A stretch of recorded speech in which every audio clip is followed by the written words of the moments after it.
Welcome to The Explainer. Today, we're diving deep into the thought of a major figure in modern theology, Pope Benedict XVI. We're going to look at how his core ideas on faith, reason, love, and beauty offer a direct response to the challenges of our time. A lot of people called him the Pope of Reason, but our source for this explainer, an analysis by the theologian Pablo Blanco, offers a much more provocative title. You can see it right there on the slide, Un Papa para la Postmodernidad, or a Pope for Postmodernity. So what on earth does that mean? Well, to get a handle on his thought, we first have to understand the problem he was responding to. And for him, it wasn't just a political or social issue. No, the challenge was way deeper, rooted in the very way we think. See, he argued that the modern world was facing this profound crisis. But here's the twist. It wasn't a crisis of faith.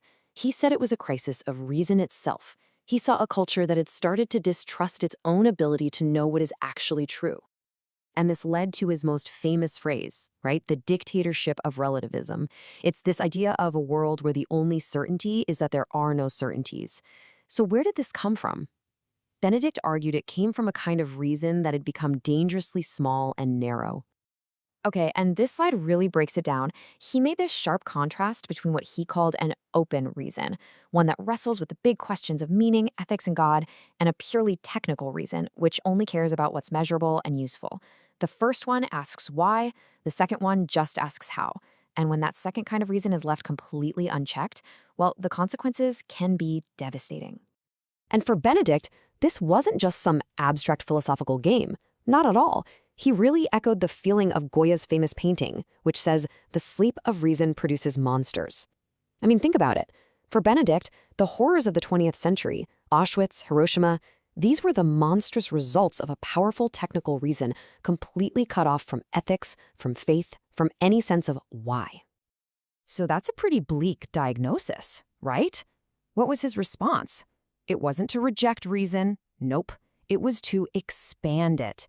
He proposed this integrated vision that brought reason, love, and our place in the cosmos back together again. And the absolute key here was his reclamation of the ancient concept of logos.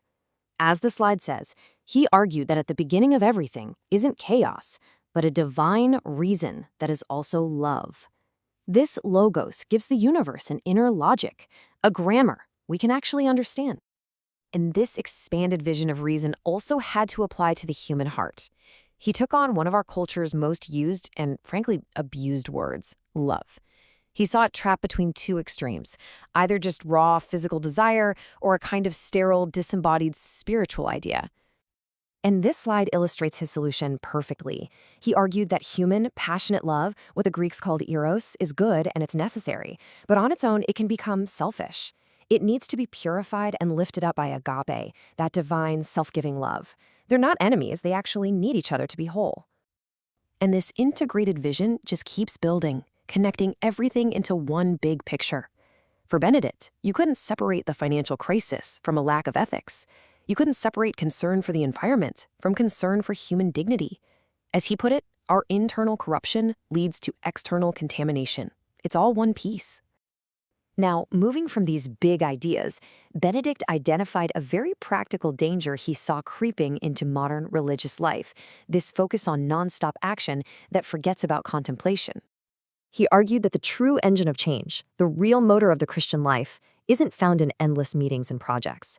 It's found in worship, in adoration. And this directly challenged a trend he saw as a major threat. And he did not mince words. He called this tendency the Great Black Beast. Just think about that phrase. It's this short-sighted activism that just acts without thinking or praying. For him, this wasn't just inefficient. It was spiritually empty, cut off from the very source of its strength.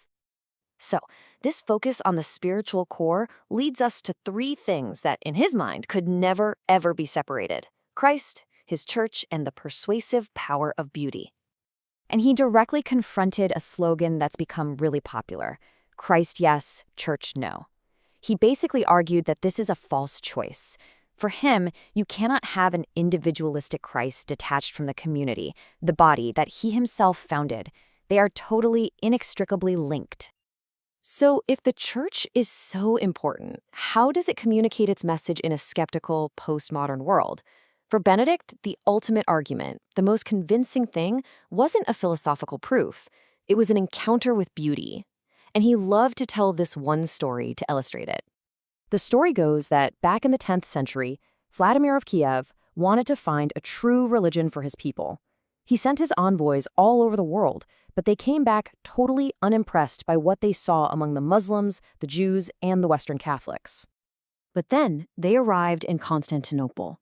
They weren't given a lecture or a list of doctrines. They were simply brought into the great Basilica of Hagia Sophia to witness the divine liturgy. And they were just stunned by the overwhelming beauty of the art, the music, the worship. They reported back that they had found el cielo en la tierra, or heaven on earth. This encounter was more convincing than any argument, and it led to the conversion of the entire Rus people. So how do all these different threads, an expanded reason, a purified love, worship over activism, and the argument from beauty, how do they all fit together into a single, coherent vision? Well, the source gives us this really helpful model to tie his whole project together. At the absolute core, you have Christ and the Church. This core is supported by 4 great pillars: truth, love, beauty, and hope.